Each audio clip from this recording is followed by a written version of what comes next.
Hello everyone, nubkeks here. Welcome back to Nub Raids. We are on the free-to-play 2025 challenge account. And this new account has really got me thinking, right? Which rares are actually good? Being on a brand new account, right? When I get a rare, it's like, ooh, would I actually build them? And looking at it in that perspective, there's rares which I think in the past were considered good that I'm going, I just wouldn't build them anymore. And then there's some new rares that have come out recently, which obviously I've not really paid much attention to on my main account, but which if I got them on the free to play would be just absolutely crazy. So without any further ado, let's dive in. I've got a top 20. I do have 10 honorable mentions to blitz through first. The honorable mentions are in no particular order. Whereas I tried to put the top 20 list in order. So honorable mentions, let's go fast. So first of all, honorable mention to Bulwark. He's a void rare, so I think the problem is you might not get him when he's useful, but he can potentially extend buffs on the attacker. He has the small version of weaken on his A1, and he's got a burn on his A2, and a little defensive aura. He's like a pretty decent clan boss champion, but not crazy. If I pulled him within the first week, I might build him. After that, though, probably not. I think he's actually a bit overrated. Like, his chance to land stuff's a bit small, but he's okay. A champion that I think is better, I think I did pull him on this account, but didn't build him. So there you go. He doesn't make the top 20 list. I didn't build the guy. It's Coffin Smasher.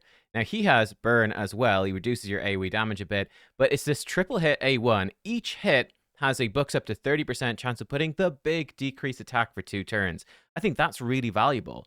If you don't have a good decrease attack champion, really, really good for clan boss. Give him Giant Slayer. He's going to put out some decent damage as well with the burn and that. He's a solid rare. For me, I started with Sigmund from a promo code who's decreased attack, so I didn't need Coffin Smasher. I wouldn't build him then. But if I was lacking decreased attack, I would consider it. Jumping to the Dark Elves, another honorable mention. Judge, again, I got him in this account, but I wouldn't build him. Judge's problem is he's sort of like the starter champions, but he's a bit squishier, as you can see, but he hits really hard, right? Double hitter AoE, fills a turn meter by 10% for each critical hit.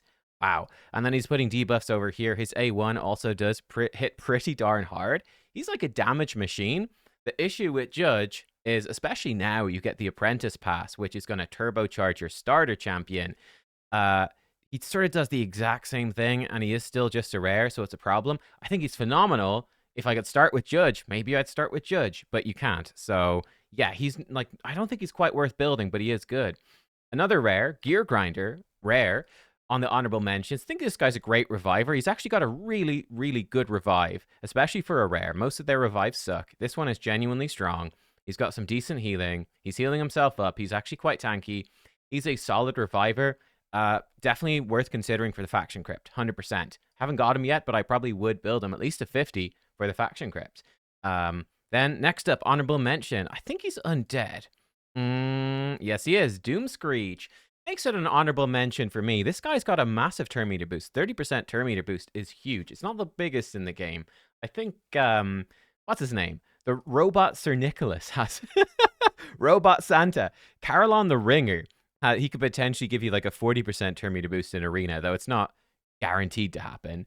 But yeah, 30% is huge. Getting it on a rare is actually completely bonkers, and there's very, very few champions that are good for like increased defense for Arena, so he sets it up well. Downside for him, his other moves really quite suck, and his base speed is very low at 95, so he's not an amazing turn meter booster compared to, let's say, Arbiter, who's got 110 base speed, and that scales up more with speed sets. It scales up more with auras and blah, blah, blah. But Doomscreech, again, he's worth considering building for sure. He's definitely one worth considering. Another honorable mention, Ironclad. This guy sort of becomes more of an MVP later on, mostly because of his passive. When he's healed, he attacks all enemies, doing damage proportional to a surplus heal. Now, you can do some meme stuff where you build him to do a massive heal and he'll be in Savage set and hit really hard. That's more of a meme thing. What's actually useful with this is putting him in a stun set or putting him in a toxic set, because he can trigger AoE stun or AoE poisons every single time he takes a turn and gets healed. If you give him an immortal set as well, so long as he's full health, that tiny immortal heal, it's not going to do any damage, but it is a hit. And I mean, it will do like 3 damage or something, but that's a hit, and it can put stun on everybody, which is actually kind of useful. He's more for Doom Tower secret rooms and stuff like that. Not so useful for early game progression. Another old school champion who's very good, I'm putting on the honorable mentions, is Marked. Marked. People like Marked a lot. She comes in with block debuffs for 1 turn and increased defense, the big one, for 2 turns on a 3-turn cooldown. It's a short cooldown. You might be able to set up something in Demon Lord Clan Boss with the block debuffs, but it's pretty awkward to do because it's only the 1-turn block debuffs. I'm going to give her an honorable mention, but I wouldn't be a huge fan of her myself. I would prefer not to use this champion because I think playing around a 1-turn buff is very hard, but it is quite unique. Another honorable mention for me is RARES. I think you can even farm her from campaign. Part of the reason she's so good is, well, I mean, she's just doing some decent damage, counterattacking once per turn when allies are attacked. But she's got this cleanse with increased speed. It books up to 100% on a 3-turn. So you can actually speed tune her into some clan boss teams, which is nice, right? And she can be tuned to remove the stun after it happens and keep increased speed on everyone, basically permanently with Demitha to extend the buff. So yeah, she just sort of fits in with the Demitha unkillable comp or block damage composition. So she's worth mentioning. I think if you don't have Demitha and you're not building that comp, I don't think she's good. So yeah. Then next, another honorable mention. This guy is very popular. I think I even did a video on him. It's the Void Rare Fellhound. He's honorable mention for me. He is the fastest brutal campaign farmer in the game. This guy is a monster. He's got super fast animations, just goes boom, boom, boom. Blast through the waves, but he needs pretty good gear to do it, and it's definitely a luxury. Like, would I build it on my free-to-play challenge account? No, because I don't care if I'm doing campaign in 20 seconds or 7 seconds. It's fine. I don't have enough energy to care, really. So yeah, he's more of a luxury champion, but he's worth mentioning because he is a super fast campaign farmer. So, you know, if he 60 something for the sake of it, then sure. And then finally, I'm putting him in honorable mentions, which hurts, but I do think maybe Bellower in the modern game, he's not quite making my top 20. Maybe I'll regret this. Obviously, he's got AoE attacks for every single move, which is really cool. He's got small debuffs, but you could potentially give him the new blessing if you're lucky enough to get it, to give you a chance to turn it into the bigger debuffs, which is nice. His main use, I think back in the past, is put him in stun set, make him fast for Doom Tower hard particularly, and have him just spam his A1 for the block active skills debuff, which will lock enemies out of doing their moves. And then he can also potentially stun them, which again will lock them out of their moves and stop their cooldowns. That's pretty strong. I don't know if it's as important. I think with the power creep in the game and everything like that, and the stronger champions and more accessible champs, I don't know if you need him anymore for Doom Tower Hard. It's certainly worth mentioning. He's good for faction wars. I think back in the day, people used to build him for really high damage, and his scaling's not that good, but it would look okay because, you know, he's built for really high damage. Again, he's very good campaign farmer. I think those things are sort of luxuries. He doesn't really do that much damage, actually. So he's a great champion, and I will probably build him for faction wars, but I don't think he is as essential as we might think. Who knows, though? Perhaps you would put him in spot of number 20, the official list. Number 20, a bunch of people have been using this guy, and it's Bowsmith Flannan, or Bowsmith Flannan? Bowsmith? I don't know. Maybe you would disagree and put Bellower here. I'm putting him on the list, though. So this guy has AoE decreased speed, which is really good, and it's a 100% chance, but it is the small version on a 3-turn. Then he has increased accuracy, the small one, for your team, for 2 turns, and then he teams up with a random ally. This is pretty nice. His A1 is a double hitter, and each hit can stun and decrease the turn meter. He can decrease the turn meter even more if they're under decreased speed. And he has a chance of an extra turn when he puts decreased speed on 3 or more enemies. There's a lot going on with this kid. He's got good control. He's potentially ripping through a lot of turns, doing decreased speed, a little ally attack, a bit of turn meter pushback, a double hitter. I think he's really nice for, again, that early game control, early game Fire Knight, all of that sort of stuff. This guy's pretty cool. So I'm putting him number 20. In the same faction, I'm going to put Tree Shield Knot at number 19. Mostly because we're getting into really good champions from now on, really. But he's very solid. He's got a triple hitter that can put the small version of decrease attack, which might be enough to keep you alive. He's got a heal with a small increased defense on your team. And then he's got a revive. It's actually pretty decent. They're coming back squishy, but at least they get a nice shield. So yeah, he's sort of a good reviver, and I think he's quite nice for Fire Knight with the triple hit. And if you get him the blessing, where you reflect a tiny bit of damage at increased defense, you can use that to knock pips off the Fire Knight shield. I don't know if he should be 19 or higher. I'm putting him 19. He definitely makes the top 20 for me. He's really good. Another one, a relatively new champion coming in. I'm going to give him a high rank.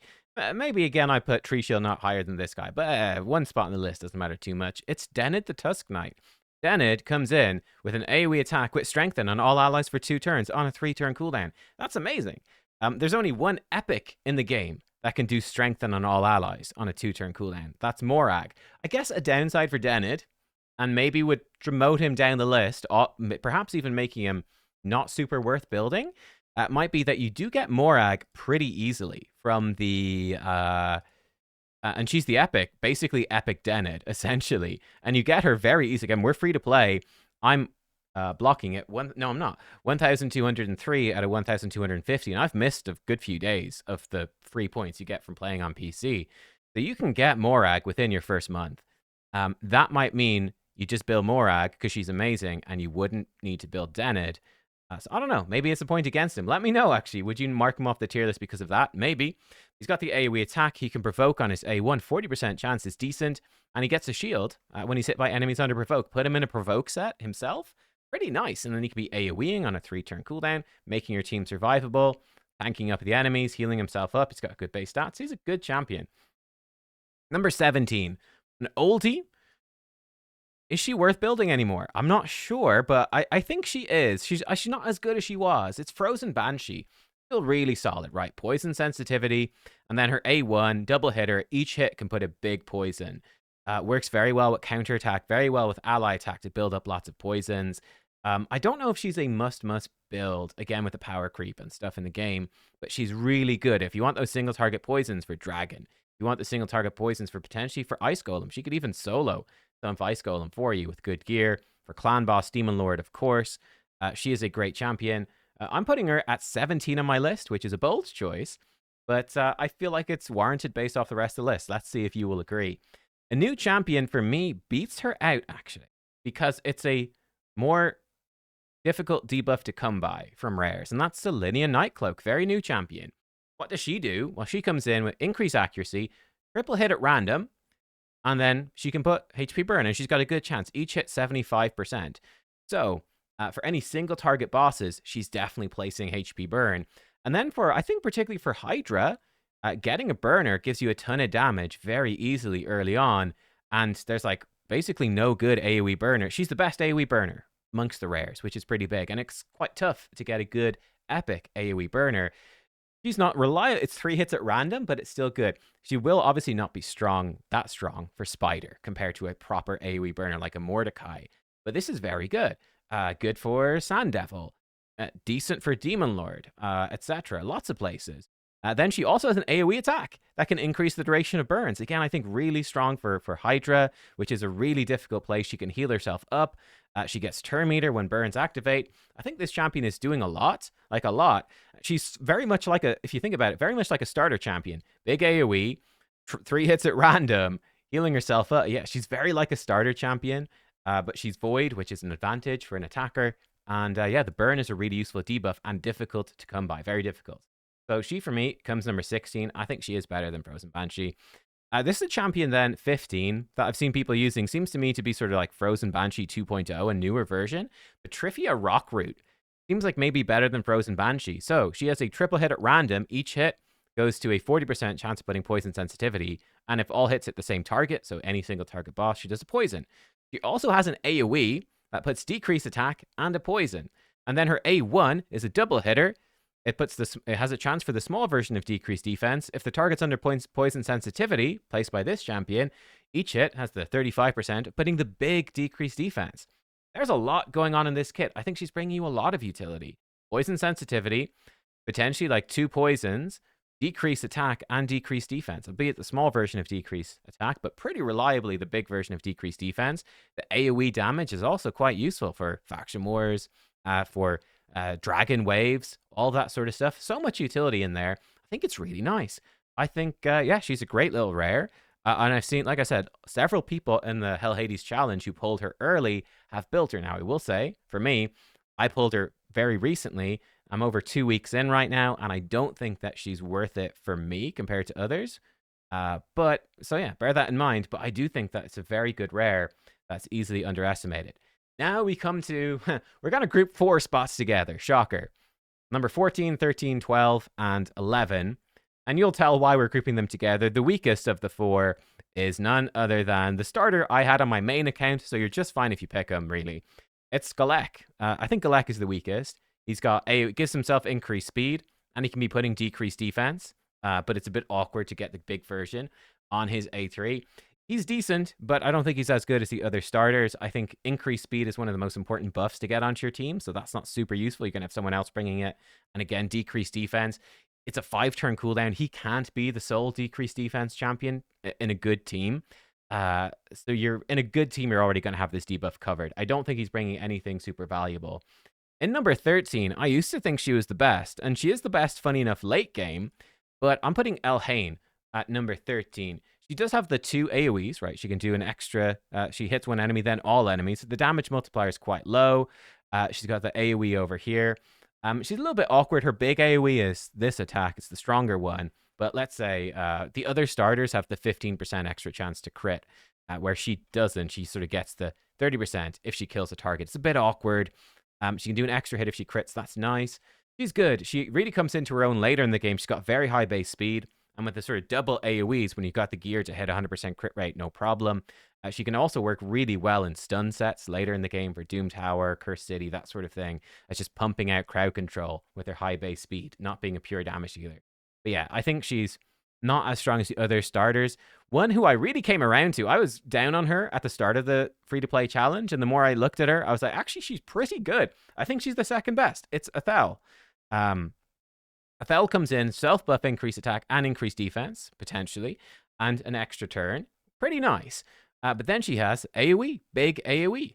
And this is really good. A triple hitter A1, and each hit goes to 100% chance. Crazy. Why is each hit 100%? I don't know, but it is. But it's the big version of Weaken for 2 turns. That is super rare. That's really, really rare amongst, well, rares. It's even difficult to get Weaken even from epics for a long time as a new player. So that has a ton of value. The triple hit will really help you with Fire Knight. And you could potentially give her Giant Slayer, have her just spamming her A1. I think it's also quite nice to just, blitz them with the A2 and then reduce its cooldown with the A3 extra turn to get back to her AoE quickly. I think Athel's actually really good, and I've been way too down on her in the past. I was too critical and I was wrong. That being said, the best starter, number 11, there's still 10 rares I think are probably better overall. It's Kale. Kale is still the best one. So he's got the AoE. The great thing about this, 25% turn meter for every enemy killed. I mean, if he kills 4 enemies, especially like spiderlings, he just gets an extra turn straight away, which is pretty sick. This really lets him really punish enemies in arena, in Doom Tower, wave-based content. Those extra turns add up and make him safer to use and just more effective. It's good. He's got the small poison on his A1, and then he's got the 4-hitter at random with the 50-50 of putting big poisons per hit on the A3. This is very strong. I think it's become even stronger, even stronger in the modern game, where not only do you have Demon Lord now, but you have got Chimera as well, and he's really good against Chimera with the poisons. Yeah, I think Kale is great. Very helpful. The poisons are great for Dragon. They're great for Ice Golem, lots of places. I think he's overall still the best starter.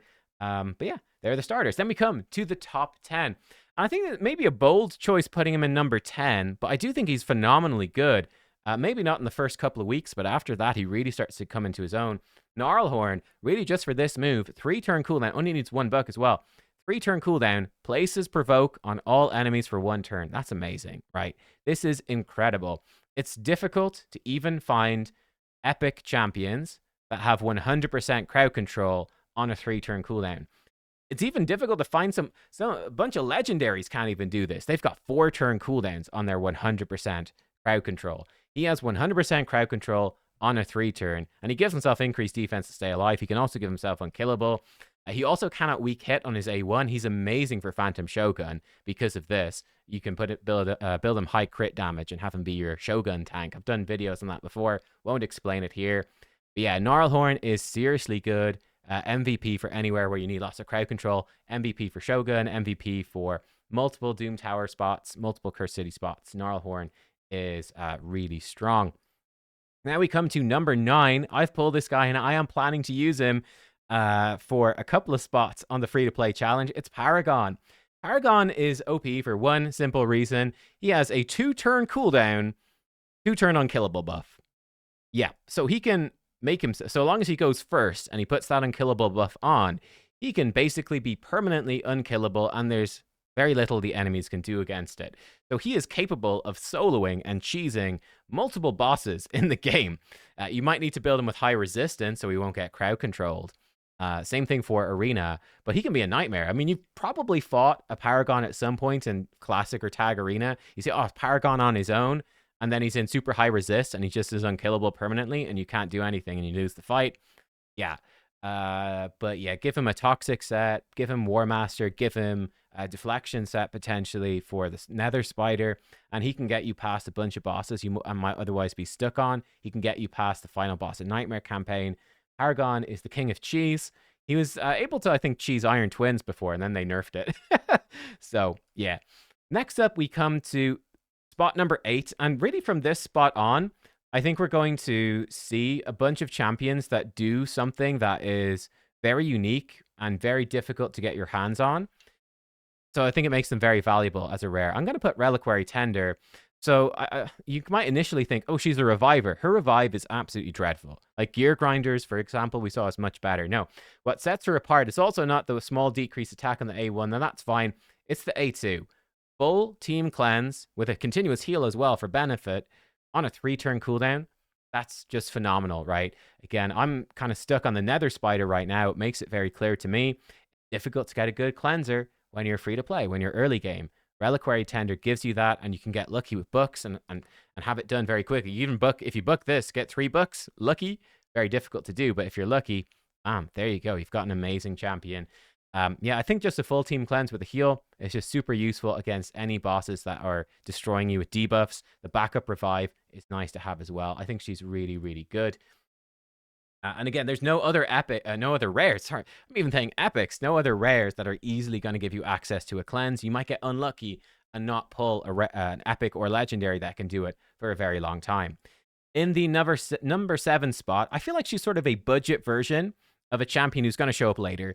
It's Soulbound Bowyer.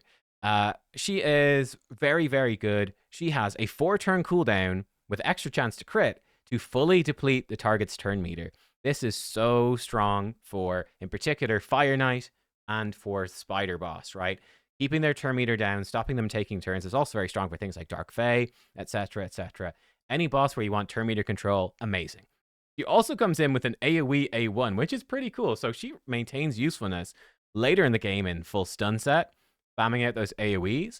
Again, this has usefulness for the Spider Boss. Again, potentially doing AoE stun sets or killing off the Spiderlings, which is cool. She's got a big nuke on her A2 as well. Yeah, I think Soulbound Bowyer, that big turn meter depletion is really valuable and makes her well worth building for most people. I think I'm going to be building her. Actually, we should have stayed in Barbarians. Number 6 position. A champion that I'm not building on the free-to-play this time around, but it's War Maiden. The reason I'm not building her, we all started with Ugo.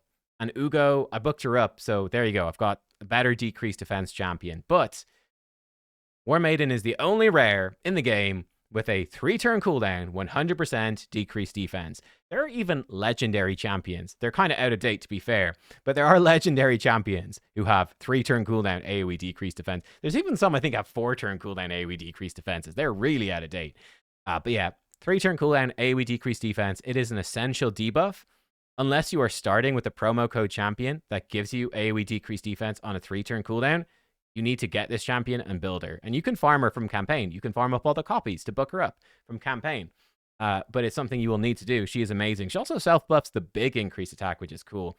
And she's got a small chance for small poisons on the A1. It's okay. But it's really that decreased defense, which is absolutely god tier. Someone who's I'm building up on my account right now, and I think it's going to be a bit of a secret weapon, a newer rare. I think I did a video on her with YST when she came out. I think Prosecutor is amazing. Got really cool animations, first of all. But Prosecutor is your best rare for decreased speed. She doesn't have 100% chance. It's only 75. You can, with Masteries, make that 80. So let's say an AoE 80% chance of the big decreased speed. We saw Bowsmith Flannan earlier on. He had the small version, although it was 100%. She has the bigger version. It's twice as powerful on a 3-turn cooldown. Really good. This is really good and very difficult to come by. Even amongst epics, it might be quite a while before you get a reliable 3-turn cooldown decreased speed. She's a bit like a budget Vizix. She's like the rare version of Vizix, really. Now, this move is also really good for Fire Knight. Triple hitter on a 4-turn, and each hit can put heal reduction. She even buffs increased accuracy. You could build her lower accuracy if you want. Then her A1 is a double hitter, and each hit can decrease the turn meter by 10%. Pretty nice. Only 30% chance, but it's something. So I think she's going to be very useful for Fire Knight. Very useful for Spider. Very useful with AoE decrease speed for Hydra. Potentially good for Chimera. Maybe some trials to increase accuracy. And the decreased speed is nice as well. Yeah, I think Prosecutor has a lot going on for her. I think she's a really good rare. Like I said, I'm building her, so stay tuned for some videos. Gonna say in the High Elves, if Prosecutor gives you decreased speed, well, we all know who gives you increased speed. He's the number 4 rare in the game. It is Apothecary. Increased speed for 2 turns, the big version on a 3-turn cooldown, also with a 15% turn meter boost. Amazing. What's not to love? Great base stats, good base speed, 106. Defense in Dungeons Aura is nice, and a triple hitter A1. Really good for Fire Knight. He can even heal on the A2 on a 2-turn cooldown, by the way. I am not actually going to use him if I pulled him. I don't think I'd use him on the free-to-play this time around, though, because I've got Tagore, and I do think Tagore, again, this depends. They're only rares, after all. I think Tagore, now I've almost got him booked. Hopefully he'll be booked in the next couple of days. But he has increased speed for 2 turns on a 3-turn cooldown. Also with healing. Yeah, I think Tagore is just bringing more.